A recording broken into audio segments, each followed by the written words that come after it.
السلام علیکم دوستو، میں ہوں محمد آصف۔ آپ دیکھ رہے ہیں Asif beauty tips and medicine. تو دوستو آج کچھ پروڈکٹ لے کر حاضر ہوا ہوں جس کا نام فیکسوفیناڈین ہے۔ یہ ایک فارمولیکل anti histamine and anti allergic salt ہوتا ہے۔ اس کی مکمل تفصیل میں آگے چل کر آپ کو بتاؤں گا۔ اگر آپ دوستو میرے چینل پر نئے ہیں تو میرے چینل کو سبسکرائب کریں، ساتھ دیے گئے بیل آئیکن بٹن کو لازمی پریس کریں اور ساتھ شیئر بھی کر دیا کریں تاکہ دوسرے دوستوں کا بھی فائدہ ہو سکے۔ شیئر کرنے سے یہی ہے کہ دوسرے دوست اس سے بینیفٹ اٹھا سکیں گے۔ تو دوستو ویڈیو کو کمپلیٹ دیکھا کریں۔ کمپلیٹ دیکھنے سے یہ ہے کہ کوئی بات رہ نہ جائے۔ تو دوستو جس میڈیسن پر آج بنائی جا رہی ہے اور جس مقصد کے لیے بنائی جا رہی ہے، یہ ہے الرجی کے لیے۔ الرجی کتنے قسموں کی ہوتی ہے، کیسے پھیلتی ہے، ان کی کیا وجوہات ہیں، ان کی ٹوٹل وجوہات جو ہے میں ابھی آپ کو بتاتا ہوں۔ یہ جو پروڈکٹ ہیں فونٹ یہ آدم جی کمپنی کی ہوتی ہے، اور دوسرے نمبر پر ہے فیگزٹ ٹیبلٹ، یہ گیٹ کمپنی کی ہوتی ہے۔ اور فیکسوفیناڈین جو ہے دوستو ضروری نہیں کہ یہی میڈیسن، فیکسوفیناڈین سالٹ کسی کمپنی کا بھی لے کر کھا سکتے ہیں۔ اب میں بتانے جا رہا ہوں کہ بھئی یہ کس الرجی کے لیے استعمال ہوتی ہیں اور کیسے الرجی ختم ہو جاتی ہے۔ تو دوستو الرجی صرف جنس پر خارش کا نام نہیں ہے، بلکہ دوسری بیماریوں کی طرح انسانی جسم کو لگنے والی عام بیماریوں میں سے ایک ہے، جو کہ جینیاتی خرابی کی وجہ سے قوت مدافعت کمزور پڑنے کی سبب ہوتی ہے۔ اسے یوں بھی سمجھا جا سکتا ہے کہ خارجی مادوں کی طرف سے حملہ کیے جانے کے بعد قوت مدافعت کے رد عمل کا نام الرجی ہے۔ اس کی وجہ بننے والے خارجی مادوں یا پروٹین بیرونی اشیاء کو الرجین کہا جاتا ہے۔ الرجین کھانے پینے کی اشیاء، پالتو جانوروں یا پھر پھولوں میں پائے جاتے ہیں۔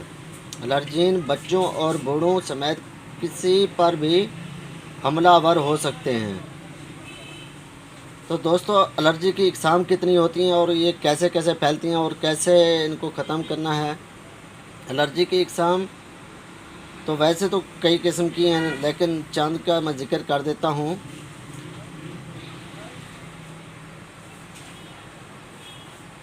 جن کی نوعیت موسموں، خطوں اور خارجی مادوں کے لحاظ سے مختلف ہو سکتی ہے۔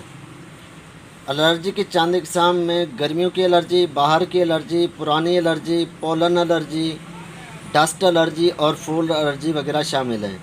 تو دوستو میں نے چند الرجی کی اقسام کا ذکر کیا ہے، تو ان کی اب علامات بھی سن رہے ہیں۔ الرجی کی علامات کیا ہوتی ہیں؟ الرجی کی مختلف اقسام میں انسانی جسم کو مختلف علامات کا سامنا کرنا پڑ سکتا ہے۔ یہ علامات کئی طرح کے عوامل کا نتیجہ بھی ثابت ہو سکتی ہیں۔ یہ ہمیں جاننا ہوگا کہ جسم کو کس الرجی کا سامنا ہے اور الرجی کی نوعیت کتنی شدید ہے۔ ایک بار پتہ لگ جائے تو پھر اس کا علاج بآسانی ہو سکتا ہے۔ تو پہلے نمبر پر آتی ہے فوڈ الرجی۔ فوڈ الرجی کیا ہے؟ فوڈ الرجی کیسے ہوتی ہے؟ فوڈ سے کیسے ہمیں الرجی ہو سکتی ہے اور ہمیں کیسے پتہ چلے گا؟ فوڈ الرجی میں کھانے پینے کے ذریعے جسم میں کوئی ایسا پروٹین داخل ہو جاتا ہے جسے جسم قبول نہیں کرتا اور اس کا رد عمل ظاہر ہونا شروع ہو جاتا ہے۔ مثال کے طور پر اکثر لوگوں کو انڈا کھانے سے الرجی ہو جاتی ہے، جبکہ بچوں میں پائی جانے والی فوڈ الرجی کی سب سے عام قسم مونگ پھلی سے ہونے والی الرجی ہے۔ فوڈ الرجی کی علامات میں سوجن، چیچک، متلی اور تھکاوٹ جیسی علامات شامل ہیں۔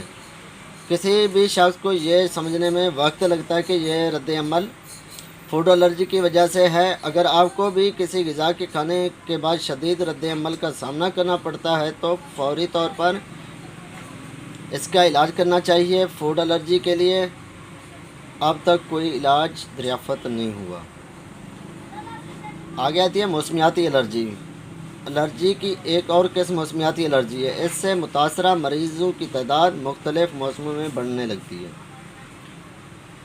Pollen green allergy. Pollen allergy کا سیزن فروری کے آخری ہفتے سے لے کر